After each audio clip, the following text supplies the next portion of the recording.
नमस्ते, welcome back. मुझे बहुत लोग पूछते हैं कि साइकियाट्रिस्ट का काम क्या होता है। केवल डिप्रेशन ठीक करना या स्किज़ोफ्रेनिया के पेशेंट्स आते हैं उन्हें ठीक करना? Not really. बहुत सारी ऐसी कंडीशंस है जो एक साइकियाट्रिस्ट के डोमेन में आती है।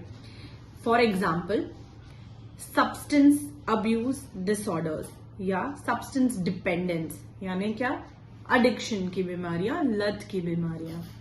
उसके अलावा मूड डिसऑर्डर्स जिसमें डिप्रेशन और मेनिया जैसी बीमारियां आती है। उसके अलावा यस, स्किज़ोफ्रेनिया तो है ही, लेकिन साथ ही साथ there is something called as anxiety spectrum disorder, जिसमें चिंता की बीमारी, फोबियाज, फिर पैनिक डिसऑर्डर जैसी बीमारियां होती है। फिर स्लीप डिसऑर्डर्स या स्लीप वेक डिसऑर्डर्स, यानी नींद बिल्कुल नहीं आना, इंसोम्निया, या नींद में चलना, नींद में बात करना, और भी ऐसी कई सारी बीमारियां जो नींद में होती है। फिर आते हैं सेक्सुअल डिसऑर्डर्स, यानी सेक्स संबंधी डिसऑर्डर, लेकिन ये केवल आदमियों को नहीं होते हैं, औरतों को भी होते हैं। ट्रीट साइकियाट्रिस्ट करते हैं दोनों को। उसके अलावा आते हैं ऑब्सेसिव कंपल्सिव स्पेक्ट्रम, जिसमें सिर्फ ओसीडी ही नहीं लेकिन बाकी की इम्पल्स कंट्रोल इश्यूज भी आते हैं, जैसे कि ट्राइकोटिलोमेनिया, बाल खींचना, या स्किन एक्सफोलिएशन, होर्डिंग करना, चीजें जमा करके रखना, सो मेनी मोर। फिर आते हैं न्यूरोलॉजिकल डिसऑर्डर्स, क्योंकि माइंड का वास हमारे ब्रेन में ही है, हमारे मेंदु में ही है। सो ब्रेन के कई सारी ऐसी डिसऑर्डर्स है जिसमें साइकियाट्रिक सिम्टम्स ओवरलैप करते हैं, जैसे कि डिमेंशिया, भूलने की बीमारी, पार्किंसंस डिसऑर्डर या हंटिंगटन्स डिसऑर्डर्स या लकवा, और भी ऐसी कई सारी चीजें। आते हैं eating disorders, anorexia nervosa, bulimia, और न जाने क्या क्या, बहुत टाइप के ईटिंग डिसऑर्डर्स होते हैं। फिर आता है something called age gender variance, gender identity या gender dysphoria.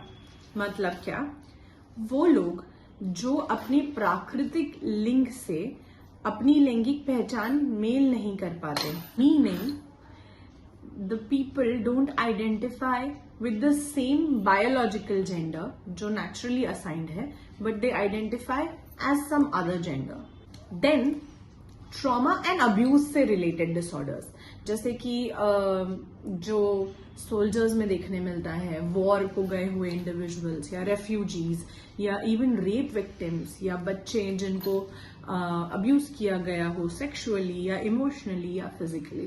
Post traumatic stress disorder, grief, ऐसी कई सारे डिसऑर्डर। एक स्पेशल ब्रांच है साइकियाट्री का, फॉरेंसिक साइकियाट्री, जो बहुत हद तक इन सारे चीजों से डील करता है, ट्रॉमा से, अब्यूज से, किडनैपिंग एंड अबडक्शन से, रेप से, and so many more thing. जहां पे ये अडल्ट की बहुत सारी बातें हुई है ना, बट बच्चे भी कई हद तक मानसिक तौर पे सफर करते हैं अगर हमारी पेरेंटिंग हमने सही से ना की हो।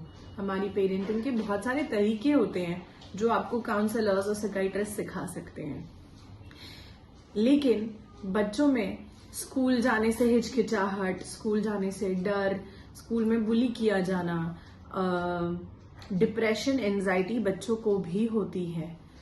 उसके अलावा नाइटमेयर्स, बेड वेटिंग, की बड़े हो गए हैं लेकिन फिर भी रात को बिस्तर गीला हो जाता है।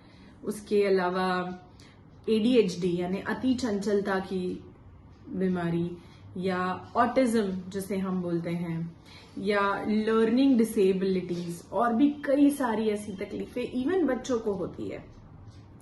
बीमारियां तो हैं काफी सारी जो साइकियाट्रिस्ट डील करते हैं, उसके साथ साथ वो आपको मेंटली हेल्दी कैसे बने, मेंटली स्ट्रांग कैसे बने, अगर लाइफ में टेंशन है तो उसे सही तरीके से कैसे डील करें, ये भी सिखाते हैं।